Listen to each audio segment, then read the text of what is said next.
Welcome, everyone. My name is Heather Zetto. I work in KinderCare marketing. I'll be the webinar admin today, so I'll be helping to facilitate some of the questions that may come in during the webinar. And just as a reminder, feel free to use the chat function within Zoom to type in your questions, and we'll be sure to get them answered at the end. We'll also be sharing a recorded version of the webinar afterwards. We are excited today to talk to you about how to raise confident kids by setting routines during these very unstable times. Let me go ahead and introduce our speakers, starting with our featured speaker, Tanya Banta. Tanya has been with KinderCare 8 years.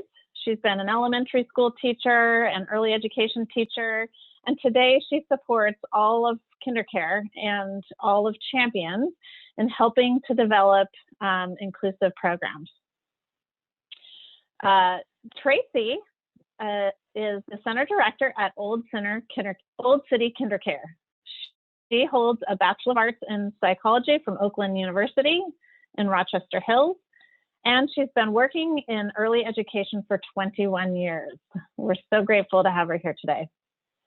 And please welcome Shanika Madden. She's the Center Director at Avenue of the Arts KinderCare. She holds a Master's in Education from Arizona State and a Bachelor's in Social Work. And she's been with KinderCare since 2008. So thank you for joining us, Shanika. Why don't we go ahead and get started? Tanya, do you want to kick us off? Yeah, I would love to.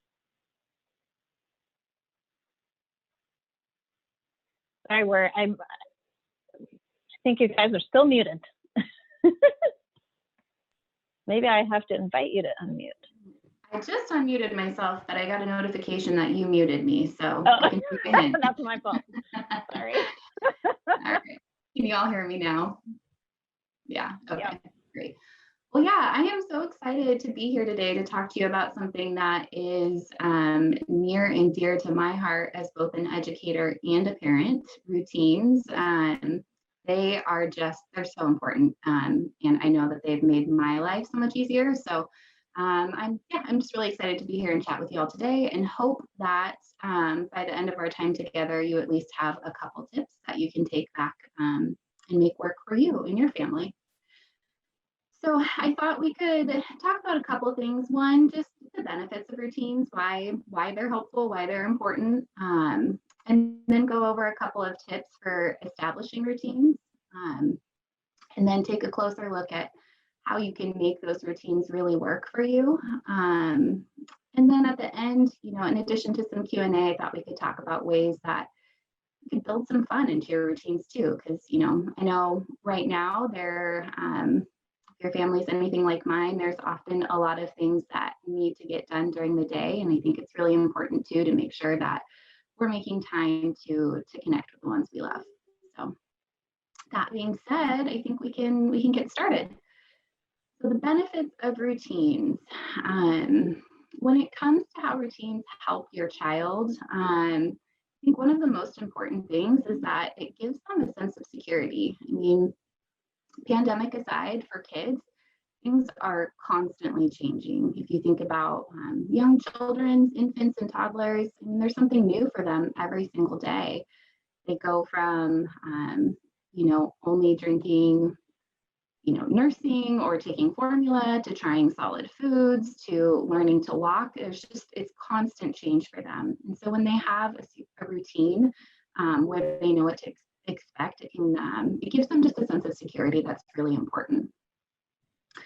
Along with that, it helps kids to know not only what to expect in their day when there's consistency in those routines, but it also helps them to know what's expected of them. So, going back to the things that we know we have to get done every day, and there's always those things too that are going to be a battle, like putting on your clothes or brushing your teeth or doing some of those things that maybe aren't your child's favorite thing to do.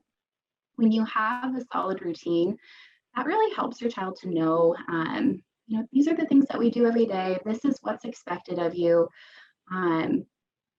And it can go a long ways towards helping to reduce the amount of pushback that you get from them, or just those power struggles that can happen, because they know what's expected of them. And at the end of the day, kids really do want to please you.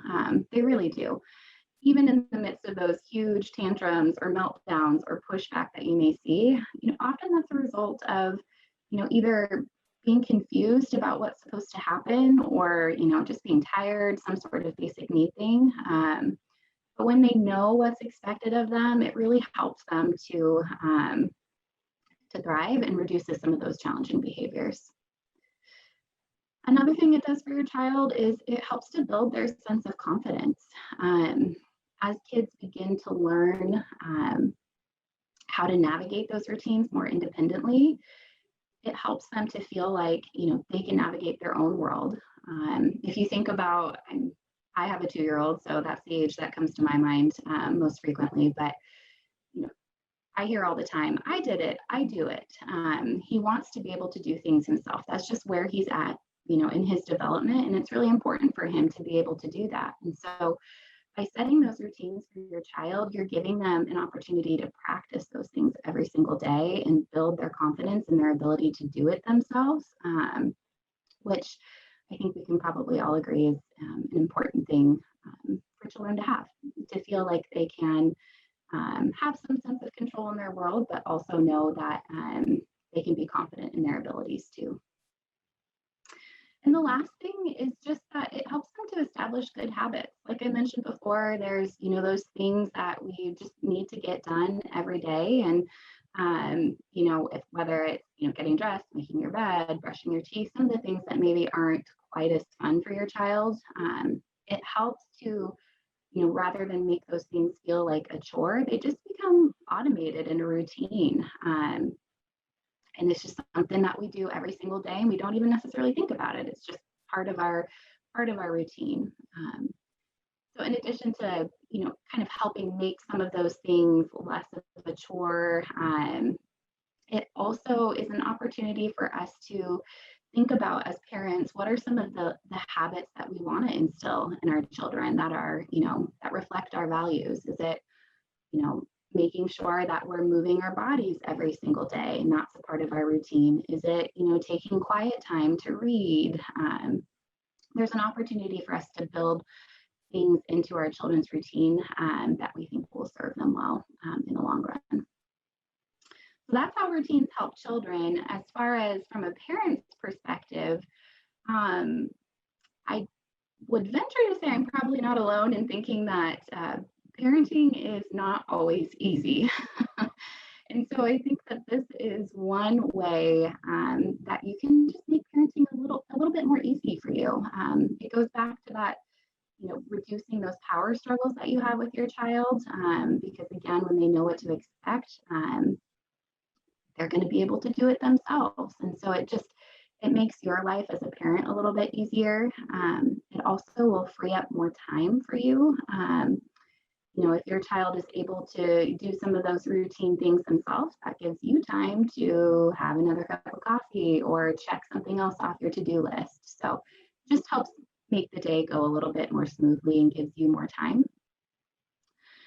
And then the last thing is that it just helps to strengthen your family bond.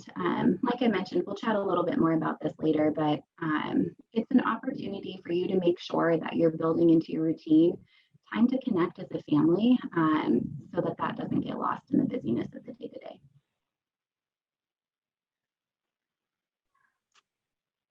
All right, so some tips for establishing your routines. I think one thing that's key is just to talk about it daily.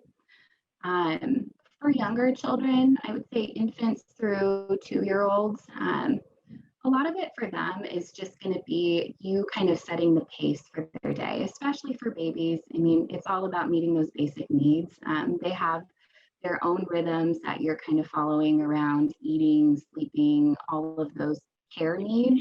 But when those things start to happen in predictable ways, it helps children begin to internalize those rhythms and those patterns, and again, gives them that sense of security.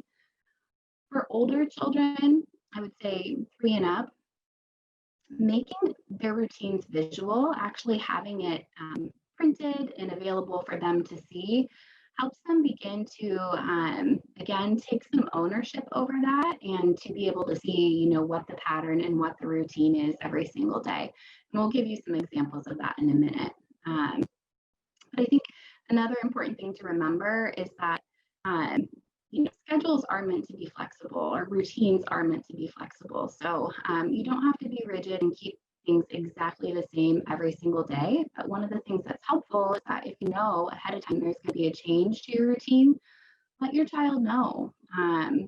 If maybe you're going to go look at Christmas lights, and so instead of the typical bedtime routine where you take a bath, you're going to skip that and just do books. Letting children know that there's going to be even a minor change like that can really help, again, to give them that sense of security and avoid maybe some of those challenging behaviors that you don't want to see. All right, so here are some examples of ways to make routines visual. You can do it any way that makes the most sense for you and your family, but I typically find that morning, afternoon, and bedtimes are kind of the anchor points of the day when some of those more routine tasks occur. So I created these. As you can see, it's nothing fancy, just in Word using some clip art. You can post that in your child's room so that even if they're not reading yet, they have that visual cue to remind them of what happens when. You can even come up with a way if you want to have some sort of marker. I've used this kind of like sticky tape so that they can take a piece of paper and cover each one up as they check it off their list. You can laminate it, give them a little marker to be able to check it off too, because again, it just gives them that sense of accomplishment.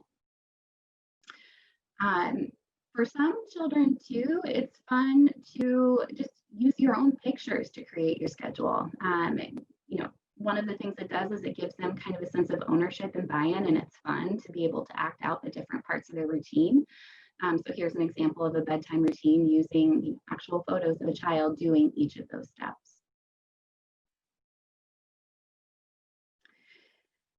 Visual routines are also something that we use in our centers. It's not just home where those come in handy. You can see here is an example from one of our classrooms where the children took pictures of the different parts of their daily routine to, again, just help them begin to internalize that flow of the day and reduce any anxiety they may have about what's coming next, and also be able to, gain their confidence in knowing, this is what we do now, here's what comes next, and I can do it myself. All right, so here are some tips to help you really make your routines work for you. I think one of the keys is to remember that it takes time and consistency to establish new routine and new habits. So if this is something that you already do at home and are just going to fine tune, or maybe you don't have any sort of routine at all and you're going to start brand new, just remember that if your child doesn't seem to be, grasping the routine, or is giving you a lot of pushback to the routine, that's totally normal and to be expected. It takes a while. In the teaching world, we always say that when we're introducing a new skill, you want to give it 2 weeks before you start to think about any other sort of interventions you may need to do, because it just takes kids some time. And like I mentioned, it's totally normal for kids to push back too. So if you're finding that your child is, really resistant to it or is melting down a ton, it's not because you're doing it wrong. It's not because it's not working. It's developmentally appropriate for children to do, and how you respond to that is going to be key. When children protest, I think the important thing to remember is that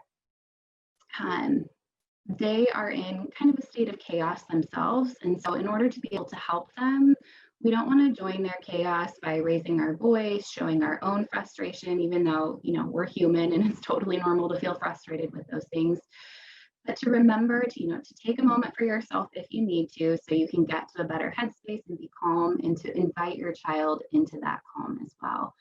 Being able to, validate their emotions and say, yeah, I can see you seem really frustrated, but right now it's time to take a bath. Let's look at our schedule. What are we going to do? We're going to do a bath. we're going to do books, we're going to, have one kiss, and then we're going to go to bed. And just being really consistent in that and very calm in your response to their pushback will be key in helping you to establish these routines. And then, like I mentioned before too, know that you don't have to be rigid. Routines are meant to be flexible. And, if you're going to maybe spend a week at grandma's house and the routine's going to be different and you come home, it may take some time to reestablish that routine, but again, with some consistency, your child will remember and you'll be set.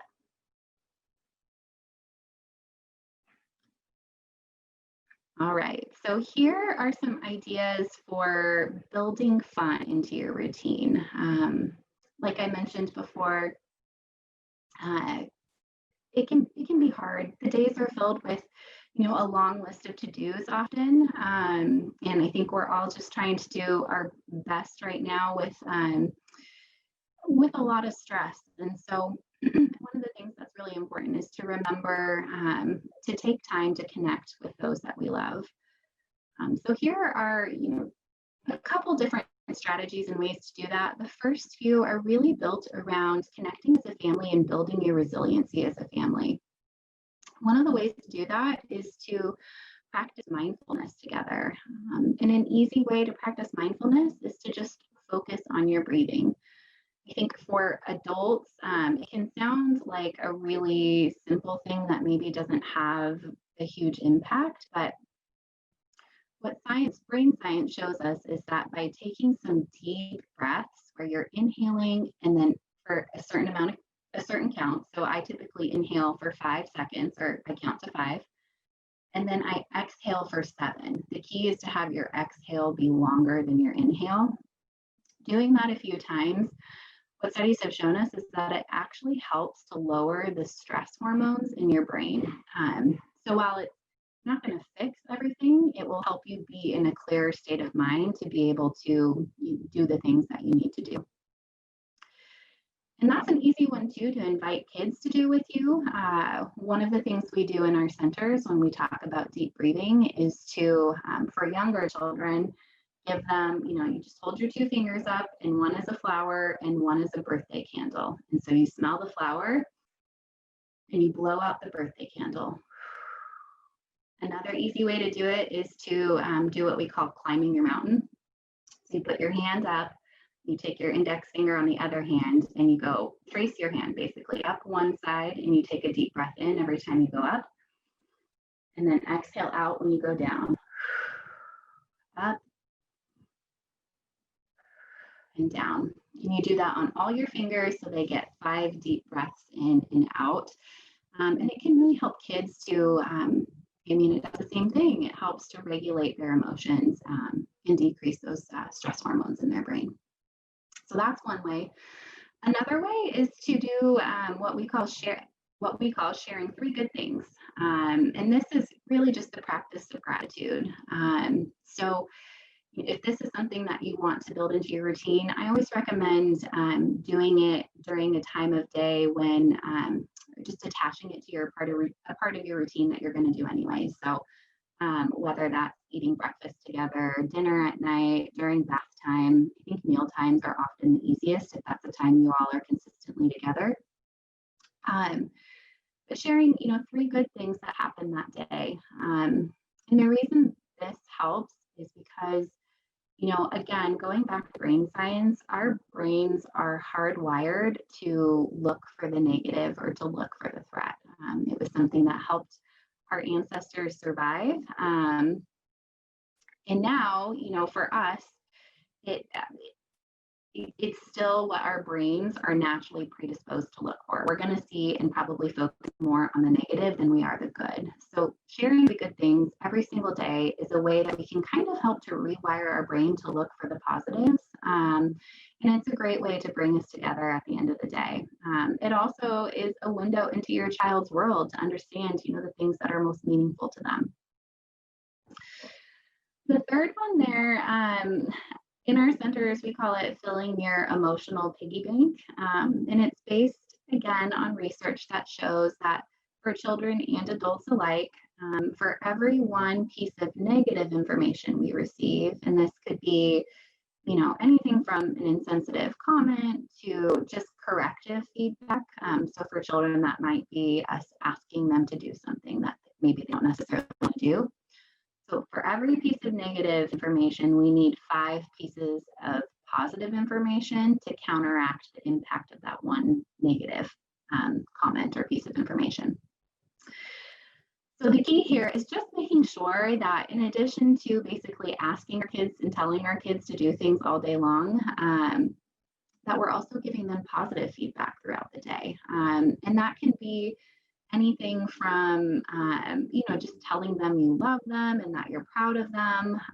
For older kids right now, especially, I think with distance learning and everything else that's going on, it's really important for them to know that this is not normal. It's hard right now. It's hard for all of us. We don't get to see our friends and family and other loved ones. School is different and maybe, not the way we would want it to be. And so I think it's really important to remember to tell our kids often that this isn't normal and that they are doing a great job and that you're really proud of them. So it can be any of those things. For younger children, it can just be, sitting down on the floor uninterrupted with them, making eye contact and engaging in play with them. Even just like 5-10 minutes of that every day will go a long ways in helping to connect with them. And when they feel that connection too, it will also help to reduce some of those challenging behaviors you may be seeing at home too. And then the last one, building fun into your routine. Again, it's just remembering that, yeah, there's a lot that needs to be done, but we also need to make sure that we're just having fun with each other. So build it into your routine, make some traditions, whether that's, something as simple as having a movie and pizza night every Friday night, or maybe staying in your pajamas a little bit longer on Saturday morning and making pancakes, or, always doing a family bike ride or going to the park every weekend. When that's in your routine, then you can be guaranteed to make sure that you're prioritizing that time with the family together.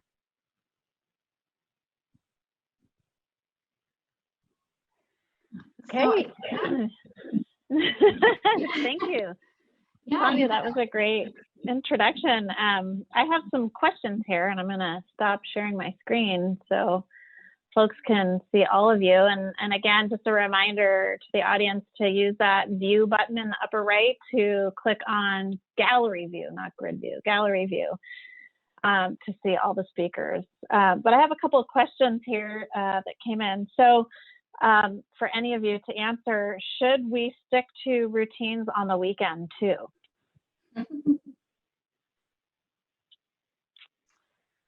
I would say yes. Again, it's all about providing that sense of security for your child, and it doesn't have to be rigid. So, again, maybe your morning routine during the week for, breakfast, getting dressed, and all of those things is a bit more task oriented. You get up, make your bed, brush your teeth, we're going to have breakfast, and then we go. Whereas on the weekend, you get up and, maybe it's out of order and you're able to spend some more time in your pajamas and have pancakes, but then we still know we need to make our bed and do all of those things. So the things are getting done. It can just be a little bit more relaxed. But again, when your children know and have that sense of the flow and the things that need to get done, it doesn't have to be rigid. It can get done in whatever order it needs to be done. Great. This is a question from a parent at Avenue of the Arts, it looks like. So how would you bring up changing a routine? This parent has a 3-year-old daughter who will be, her entire morning is going to change when she starts. And, typically, I think it's mom who gets her ready for in the morning, and soon, pretty soon it'll be dad. And so it's going to be a change for, it sounds like, everyone in the household. And just wondering, how do you bring that up? How do you go about making the change? So that's a great question. And thank you so much for the parent that asked the question. So typically, I'm a parent myself, so I totally understand. So I would just reassure the child that you're going to be starting a new school. Your morning is going to be looking a little different. And instead of, I'm not going to be able to take you to school, your dad is going to take you to school in the morning. So just having that conversation with the child prior to have them start in the center will be definitely key. I think I totally agree. And I think that if you have the opportunity to maybe start that ahead of time, so maybe before she starts school, just have dad start helping her to get ready so that it's a more gradual transition. I think that that can really help. I know too, Shanika, don't you all have a story that Sure. you use for new families?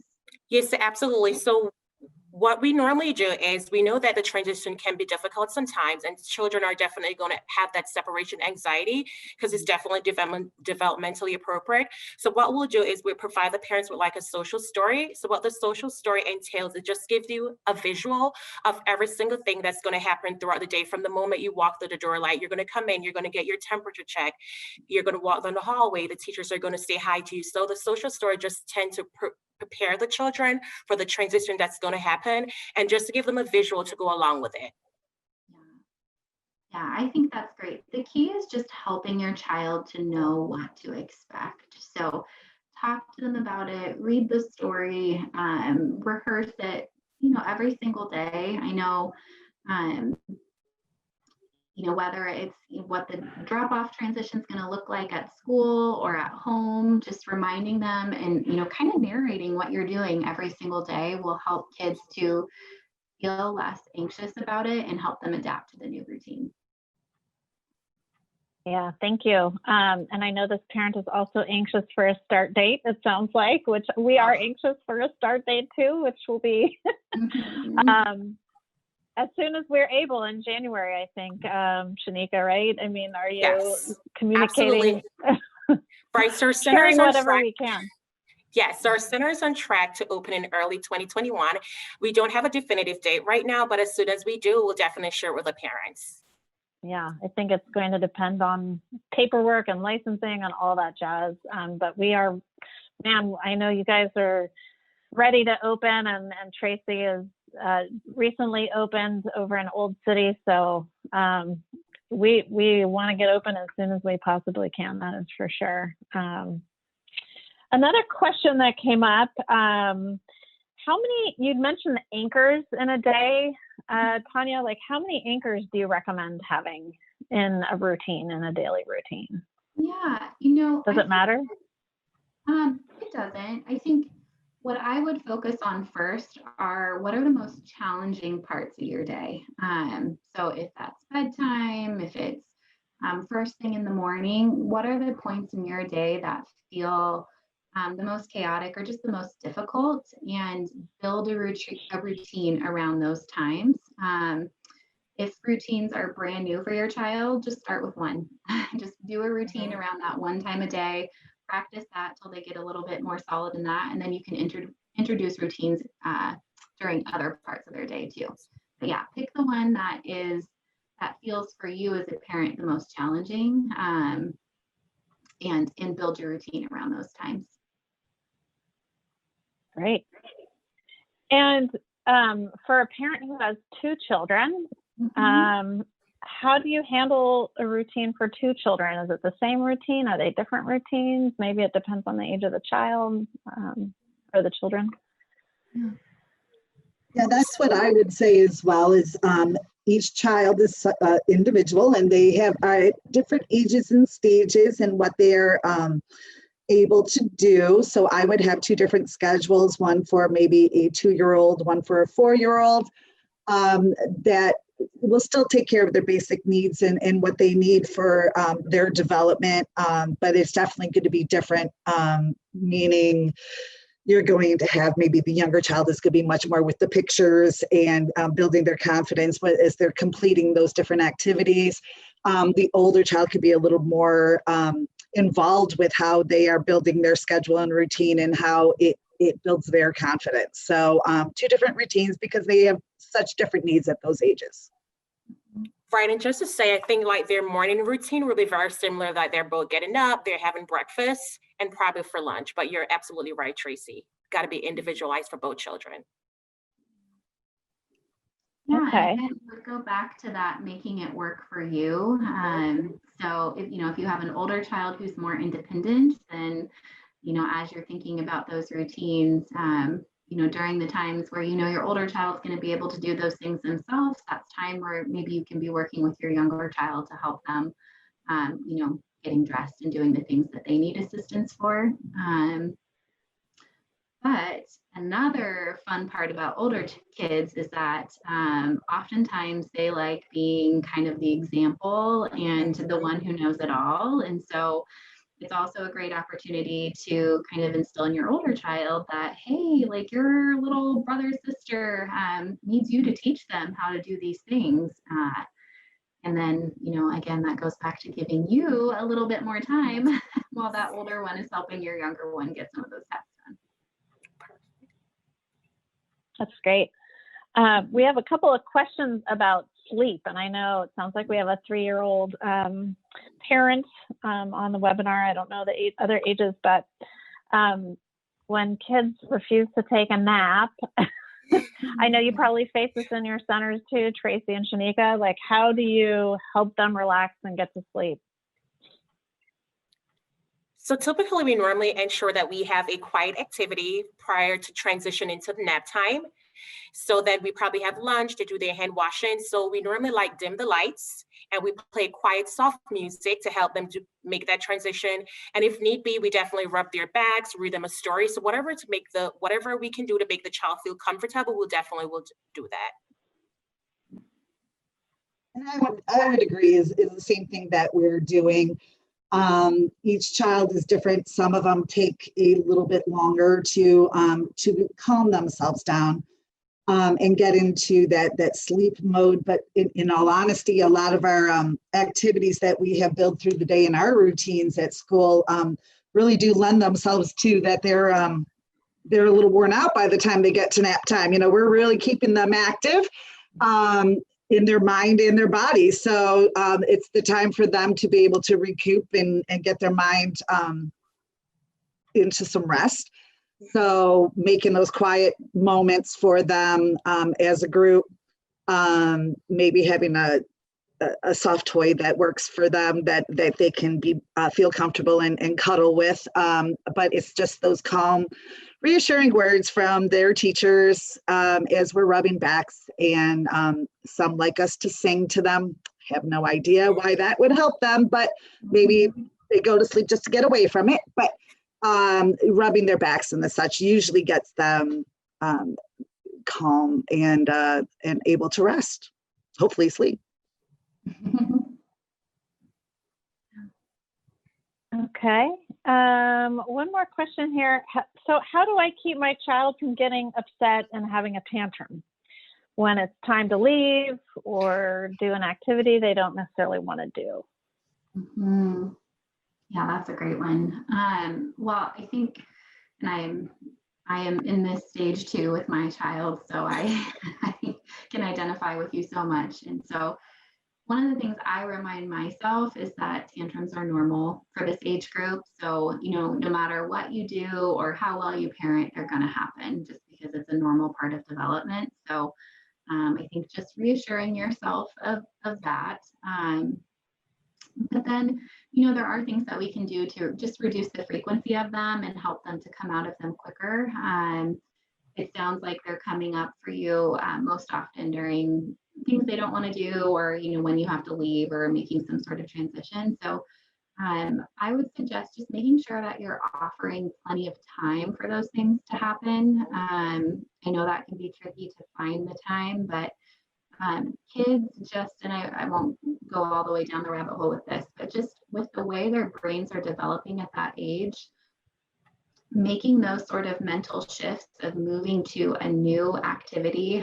So even if it's something they like, when they have to stop doing something that they're doing and then switch to doing something else, that's a very difficult cognitive task for them. And so one of the things that we can do to help them with that and prevent those meltdowns where they're feeling overwhelmed by it is to give them plenty of time and to give them lots of warnings before it's happening. So I'll just use an example of like, if you have to leave to go somewhere, I would start probably, 15 minutes or so before it's time to go, and just letting them know, hey, in about, 5 minutes, we're going to start cleaning up, and then we're going to get our coat and we're going to get in the car and go, wherever it is, explaining to them what's going to happen.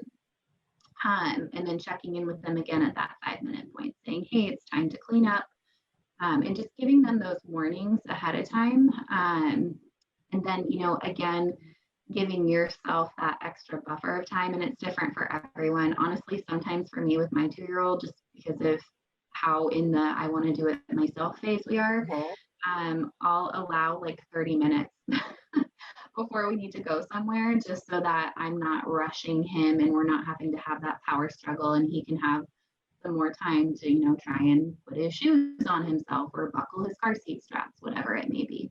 So I think giving enough time, giving warnings ahead of, when it's going to be time for them to switch to do something so they can ease into that transition. When it comes to doing things they don't want to do, what I would recommend doing is pairing it with an activity that they do enjoy doing. So let's say if it's bedtime and they really hate brushing their teeth, it's just not something they like to do, making sure that the next thing you do after that is something they do like to do. So maybe that's like picking up the stories that they're going to read that night. So then when it's time to brush your teeth, you can say, it's time to brush our teeth. So we're going to brush our teeth first, and then we're going to pick out stories. We call those first then statements. So you're letting them know, like, yeah, we have to do this thing you don't want to do, but once you're done with that, then we get to do a thing that you do want to do. And that can help to motivate them.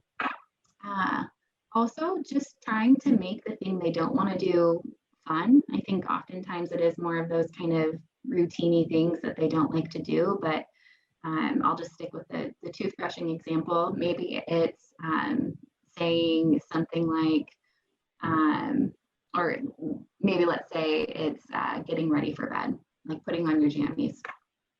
Saying, last night I timed you and it took you, 10 seconds to be able to do it. Do you think you can do it faster this time? I'm going to start my watch, and making it kind of a game, making it fun, to see if they can beat their personal record every single night. So try and just have fun with it too. Would be my other suggestion. That's awesome. We have another question, again, for a 3-year-old child. How does the parent help get the child into the routine of wearing a mask? Again, this is a pandemic question that we all have had to learn how to deal with, but she's not used to wearing one. And how do we get her used to wearing one in her new school? Yeah. Trace, sorry, I'm talking a lot. Trace, go for it. You're good. Okay. Yeah, this is coming up a lot for obvious reasons. I think, the first thing I would recommend is making it gradual. So maybe starting with wearing it for just a couple minutes, and then trying to build up from there. And again, making it a game, making it fun to say, okay, you wore it for 2 minutes yesterday. Do you think you can wear it for longer today? And just making it gradual and working their way up to wearing it for longer periods of time. I think the more ramp up time they have to get used to it, the easier that transition will be. The nice thing about being in a classroom with other children and teachers who are wearing a mask too is that it becomes kind of more of a community thing. And we have ways in the classroom too of encouraging face mask wearing, and helping everyone to understand that we're kind of in this together and we're germ fighters, and this is why we're wearing our masks, and making it fun, reading stories and all of that good stuff. So in the classroom, there will be that reinforcement. But in terms of at home, I think, just gradually getting them used to wearing it and building up the amount of time they wear it. If there are, people that they think are cool or like characters, famous people who you can maybe show them pictures of wearing masks. so they, understand that this is just kind of a cultural thing that everyone's doing right now, and maybe be motivated by that. Sometimes that helps too. But yeah, I think that, for this, a lot of it is just getting them, because it just feels weird to have something on your face. And so, that is where, doing it more gradually can help. And then in terms of too, kind of just helping them understand that we're all in this together, it's, looking for people they admire, showing them that they're wearing masks too. There's some great books out there for kids now. So if you just Google mask wearing for kids, I'm sure you'll find a lot. But, reading stories about it and just helping them to kind of wrap their brain around it, I think is the best bet. And just, we all just have to be patient. Yes. You would know that it takes a little bit of time. Tracy and Shanique, are you guys seeing success in your experience with the mask wearing and kids adapting to it? I mean, I know that I have school age kids, so mine are a little bit older, but after that, I was shocked at how quickly they adapted to it, and now it's like no problem. And again, they're a little older, but right. I was just shocked at how adaptable kids are, like more so than adults. And I think sometimes we think that they're going to have some pushback on it and struggle with it, but in reality, I am noticing that the children find it fun to show off the mask that they have. It may be a character mask if you're able to, or they like to, come up and show their students. We'll let them decorate a bag, because there are times of the day that the children do not wear their mask, sleeping for one, eating for the other, that we give them the routine of how to safely do it, to wear it, and then to be able to take it off, how to take it off, but they can decorate their bag that they're using, to put the mask in when they're not in use. It's all part of our routine that we do as well with our health and safety. So we make it exciting for them. They also see their teachers wearing their masks all the time. So it just becomes part of that community feel in the classroom. I rarely see a child that is really struggling with having to keep it on. Once they get into that routine, it's almost commonplace now. It's just part of what they get. They get dressed in the morning and they're putting their mask on. I mean, it's just what we're doing in society right now. So. Yeah.